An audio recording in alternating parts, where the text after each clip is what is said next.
تمہیں پیر نے بیوقوف بنایا, تمہارے ہاتھ میں لوہے کا بنا ہوا چمٹا دے دیا, تم چمٹا لے کر ناچ رہے ہو, اور اس نے اس سے وہ گاڑی بنا لی, اور اس نے وہ اسے موٹر بنا لیا, اس سے ٹینک بنا لیا. تم یہاں کڑے اور چلے بنا رہے ہو, مزار کے جالیاں بنا رہے ہو, بیوقوف بن گئے ہو تم. یہ سارا کچھ اللہ کا دیا ہوا ہے. آج تم صحیح ہو جاؤ, یہ تم بنانے لگو گے. اللہ کو نہیں پکاریں گے, ان کو کچھ بھی نہیں ملے گا. رب تو ہے, وہ سب کو دے رہا ہے. دیکھیں یہ جو کہتے ہیں نہیں جی ہم تو پکار رہے ہیں, ہمیں تو مل رہا ہے. دیکھیں بعض لوگ ہمیں دوست یہ جواب دیتے ہیں کہ نہیں جی آپ نہیں مانتے, ہم تو مانتے ہیں, ہم تو دیکھے پکارتے ہیں, ہم علی اجویری کے پاس جاتے ہیں, ہم کلندر کے پاس جاتے ہیں, ہم بری امام کے پاس جاتے ہیں, ہم یا علی مدد کے نعرے لگا رہے ہیں, یا رسول مدد کے نعرے لگا رہے ہیں. دیکھا ہمیں ملا ہے, کتنا اچھا کاروبار ہے ہمارے پاس گاڑی ہے, مال ہے, تمہارے پاس کچھ بھی نہیں ہے. تو ذرا یہ نہیں سوچتے یہ روس والے کس کو پکار رہے ہیں؟ کیا وہ یا رسول مدد کے نعرے لگا رہے ہیں؟ کیا وہ یا علی مدد کے نعرے لگا رہے ہیں؟ یہ چین والے کس کو پکار رہے ہیں؟ یہ یورپ والے, یورپ میں سب کچھ ہے, کارخانے ہیں, وہاں تو کارخانے ہیں گاڑیوں کے. وہ ایک گاڑی تم یہاں خرید کر اس میں تعویذ لٹکاتے ہو, کبھی پیر کی تصویر اس میں لٹکاتے ہو, اور اس میں کیا کیا کہتے ہو کہ جی اس نے پیر صاحب کی وجہ سے گاڑی ملی ہے. کبھی نہیں سوچا کہ اس کا تو کارخانہ جاپان میں لگا ہوا ہے. تو جاپان والے بھی تمہارے پیر کے مرید ہیں کیا؟ جاپان والے بھی کسی مزار پر جاتے ہیں؟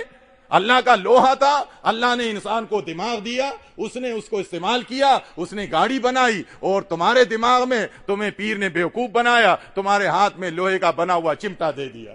تم چمٹا لے کر ناچ رہے ہو, اور اس نے اس سے وہ گاڑی بنا لی, اور اس نے وہ اسے موٹر بنا لیا, اس سے ٹینک بنا لیا. تم یہاں کڑے اور چلے بنا رہے ہو, مزار کے جالیاں بنا رہے ہو, بیوقوف بن گئے ہو تم. یہ سارا کچھ اللہ کا دیا ہوا ہے. آج تم صحیح ہو جاؤ, یہ تم بنانے لگو گے. اللہ نے تمہیں دماغ دیا ہے, اللہ نے انسان کو ساری مخلوق پر شرافت دی ہے, فضیلت دی عقل کی وجہ سے. تو یہ ساری باتیں یہ قرآن حدیث میں موجود ہے. لیکن شیطان نے کہا تھا کہ یا اللہ میں اس انسان کو نہیں چھوڑوں گا جس کی وجہ سے میں تیری نظروں میں گر گیا, اسے یہ پیدا ہوا تو میں تیری نظروں میں گر گیا, میں اس سے بدلہ لوں گا. وہ شیطان آج اس کا پیچھا کر رہا ہے انسان کا, اور وہ اپنے اس میں کامیاب ہے کہ پڑھے لکھے انسان کو بیوقوف بنا کر مردہ لاش کے پاس کھڑا کر دیتا ہے, بے جان بت کے پاس کھڑا کر دیتا ہے کہ جو کچھ مانگو اس سے مانگو. وہ بھی کہتا ہے جوش میں آ کر آئیں تیرے در پر تو کچھ لے کے جائیں گے. اب مردے کے پاس آ کر تم کیا لے جاؤ گے؟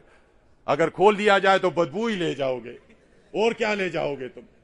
یہاں کیا ہے؟ کچھ بھی نہیں ہو. تو بن ہے اس لیے تم کہتے ہو, ورنہ اگر اس کو کھول دیا جائے تو یہ جتنے منہ پاڑ کر قوالیاں کرتے ہیں, میں دعوے سے کہتا ہوں کہ یہ اپنے یہ باجے اور ڈول وہاں چھوڑ کر بھاگ جائیں گے اگر بدبو ان کو آ جائے. کچھ بھی نہیں, یہ تو بابا بن ہے, مٹی پڑی ہوئی ہے. کسی بھی گندی چیز پر مٹی ڈالو تو بدبو نہیں اٹھتی ہے. اس لیے تو آپ دیکھیں جو مرے ہوئے جانور ہوتے ہیں کتنا بدبو اٹھتا ہے, لیکن سمجھدار لوگ اس پر مٹی ڈال لیتے ہیں. مٹی ڈالنے کے بعد پھر وہ بو نہیں اٹھتی ہے. یہی حال انسان کا ہے, اس کو باہر نکالو تو بدبو اٹھے گی, اس کے یہ اندر ہے تو بدبو نہیں اٹھتی ہے. اس لیے تو یہ اس کے ساتھ بیٹھ کر کبھی باجا بجاتا ہے, کبھی بانسری بجاتا ہے, کبھی حل آتا ہے. ذرا اس کو کھول کر بتاؤ تو یہ باجے ماجے سارے ادھر چھوڑ کر بھاگ جائیں گے, ناک پر ہاتھ رکھ کے. کچھ بھی نہیں لے جا سکتے. مرے ہوئے سے کیا لے جاؤ گے؟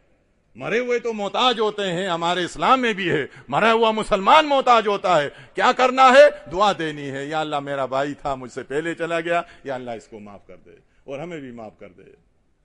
یہ بھی مر گیا, ہمیں بھی مرنا ہے. یہ تو ہے اسلام میں. لیکن مرے ہوئے کے سامنے کھڑے ہو کر اس کو اللہ کے برابر کرنا کتنا بڑا ظلم ہے, بے انصافی ہے. اور یہ عقیدہ رکھنا کہ جیسے اللہ کر سکتا ہے مردہ بھی کر سکتا ہے. تو اللہ تعالیٰ نے بتایا ہے کہ آنا ہمارے پاس ہے, تمہیں یہاں سے ملے گا تو کچھ نہیں سوائے ہماری ناراضگی کے, اور اللہ ناراض ہوا تو ہمیشہ ہمیشہ کے لیے آخرت میں جہنم کی آگ. اللہ تعالیٰ ہمیں اس حفاظت میں رکھے. اللہ تعالیٰ ہمیں کفر اور شرک سے اپنے امان میں رکھے. کفر اور شرک سے اللہ تعالیٰ ہمیں امان میں رکھے, اپنی امان میں. اللہ اس سے ناراض ہوتا ہے. اللہ تعالیٰ ہمیں پورے اسلام میں داخل ہونے, ایمان خالص پر زندگی گزارنے, اچھے اعمال کرنے کی ہمت اور توفیق عطا فرمائے. قولوا قولی ھذا استغفر اللہ لي ولکم.